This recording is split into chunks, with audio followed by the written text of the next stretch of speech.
Halo guys, kembali lagi bersama saya Aldo. Nah, di video kali ini saya akan menjelaskan tentang yang namanya derivatif. Nah, jadi sebenarnya apa sih derivatif itu? Yuk, langsung kita masuk ke videonya. Nah, jadi derivatif sendiri merupakan kontrak perjanjian yang dilakukan oleh dua pihak atau lebih dengan tujuan untuk menjual atau membeli aset maupun komoditas. Nah, yang nantinya kontrak tersebut akan berfungsi sebagai objek perdagangan. Nah, harga nilai kontrak ini harus disetujui oleh dua belah pihak.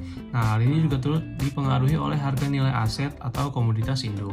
Nah, derivatif sendiri merupakan instrumen investasi yang terdiri atas beberapa produk keuangan dan telah diawasi oleh BI. Nah, berbagai produk keuangan tersebut ada saham, mata uang, obligasi, tingkat suku bunga, indeks saham, indeks obligasi, dan lain sebagainya. Jadi, sederhananya, cara kerja derivatif adalah produk investasi berbasis kontrak perjanjian perdagangan. Nah, derivatif juga termasuk sebagai investasi yang memiliki risiko tinggi, karena lebih memanfaatkan perkiraan harga di masa depan dengan potensi imbal yang hasilnya juga lebih besar. Nah, selanjutnya, apa aja sih jenis atau contoh dari derivatif itu sendiri? Nah, yang pertama ada kontrak serah. Nah, kontrak serah itu merupakan perjanjian antara dua pihak atau lebih untuk menyerahkan atau membeli aset maupun komoditas dengan harga, jumlah, dan tanggal penyerahan yang sudah disetujui. Lalu yang kedua ada kontrak berjangka. Nah, kontrak berjangka dalam derivatif itu merupakan perjanjian-perjanjian antara dua pihak atau lebih untuk menyerahkan atau membeli aset maupun komoditas dengan harga, jumlah, dan tanggal penyerahan yang sudah disetujui. Nah, bedanya dengan kontrak serah, yaitu kontrak berjangka diperdagangkan secara teratur di bursa berjangka, yaitu tempat dilakukan transaksi kontrak berjangka. Nah, yang ketiga ada kontrak opsi. Nah, kontrak opsi itu merupakan salah satu instrumen derivatif yang banyak digunakan untuk berlindung dari risiko atau nilai. Nah, terdapat dua jenis kontrak opsi, yaitu opsi jual dan juga opsi beli.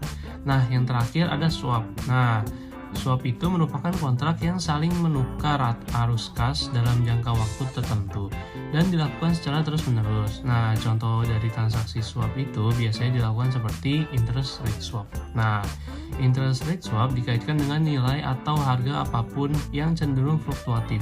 Fungsi dari swap tersebut lazimnya sebagai pelindung perusahaan dalam menghadapi fluktuasi suku bunga. Nah, swap umumnya dapat dinegosiasikan secara langsung atau kedua belah pihak pemilik kontrak atau lebih. Nah, selanjutnya apa aja sih fungsi atau manfaat dari derivatif itu? Nah, yang pertama ada hedging. Nah, salah satu fungsi utama derivatif adalah lindung nilai terhadap fluktuasi harga atau perubahan kondisi pasar. Nah, para pelaku pasar dapat menggunakan derivatif untuk mengurangi risiko yang mungkin timbul akibat perubahan nilai aset dasar seperti saham, mata uang, komoditas, atau suku bunga.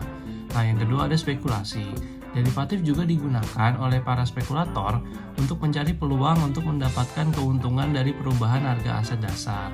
Nah, investor dengan pandangan yang kuat tentang arah pergerakan pasar dapat memanfaatkan derivatif untuk memperoleh exposure tanpa harus memiliki aset fisik.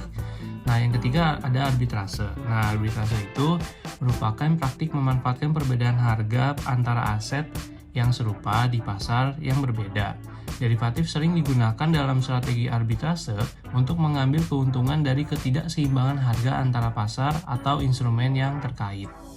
Nah, selain manfaat, kita juga harus melihat resiko-resiko yang bisa terjadi nih sebelum terlibat dalam perdagangan derivatif.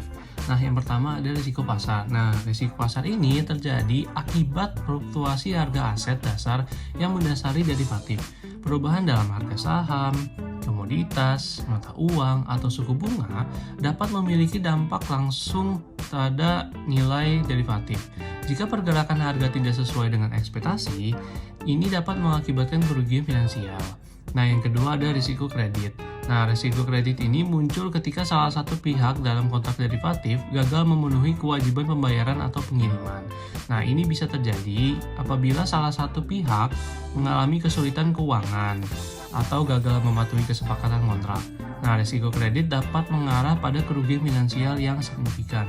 Nah, yang terakhir ada risiko likuiditas. Risiko likuiditas terjadi ketika tidak ada cukup pembeli atau penjual di pasar yang menjalankan transaksi dengan cepat.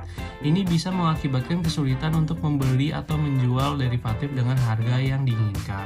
Nah, risiko likuiditas dapat menyulitkan keluar dari posisi atau mengakibatkan kerugian akibat perbedaan harga yang terjadi. Nah, sekian penjelasan saya mengenai derivatif. Terima kasih sudah menonton.